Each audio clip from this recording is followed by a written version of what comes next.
কিছু বাজে লোক তারা মাঝে মাঝেই একটা কথা তুলেন,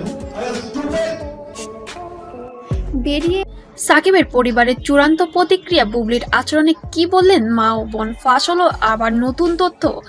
বন্ধুরা, পার্ট 1-এ দেখেছেন শেষ মুহূর্তের ভুল বোঝাবুঝি কিভাবে বড় ঝড় তৈরি করলো সাকিব বুবলির সম্পর্কে।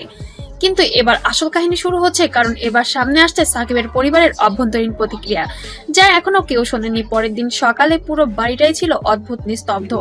সাকিব বসার ঘরে চুপচাপ বসে আছেন মোবাইল হাতে, কিন্তু কোনো কল করছেন না, কোনো মেসেজও করছেন না। মা রান্নাঘরে দাঁড়িয়ে তাকিয়ে আছেন ছেলের দিকে। বোন এসে ধীরে ধীরে বলে, ভাইয়া তুমি বুবলির সাথে কথা বলছো? সাকিব হালকা মাথা নাড়েন, কিন্তু কিছু বললেন না।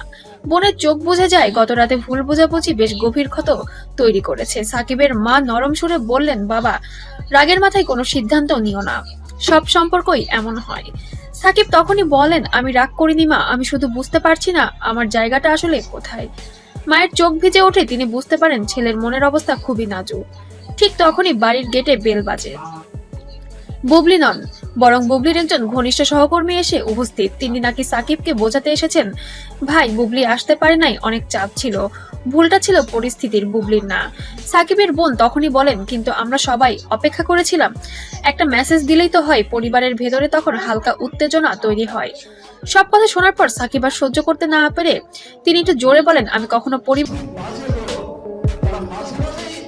এসব ঝামেলায় ফেলতে চাইনি, কিন্তু কখনো মনে হয় আমাকে কেউ বুঝতেই চায় না। মা আর বোন ছুটে এসে বলেন, না বাবা, আমরা আছি তোমার পাশে, তুমি আগে নিজের মনটাকে শান্ত করো। এই সিনটি ছিল পুরো গল্পের সবচেয়ে একটা ইমোশনাল মুহূর্ত।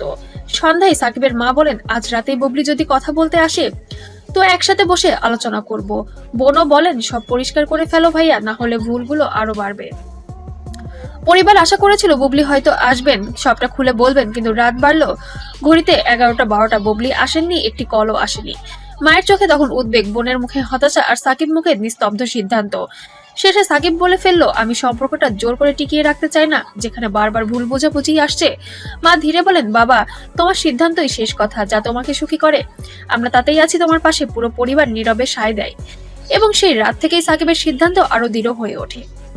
বন্ধুরা, পার্ট 2-এ ছিল সাকিবের পরিবারের প্রতিক্রিয়া এবং তাদের মানসিক অবস্থার গল্প, কিন্তু আসল ড্রামা এখনো বাকি।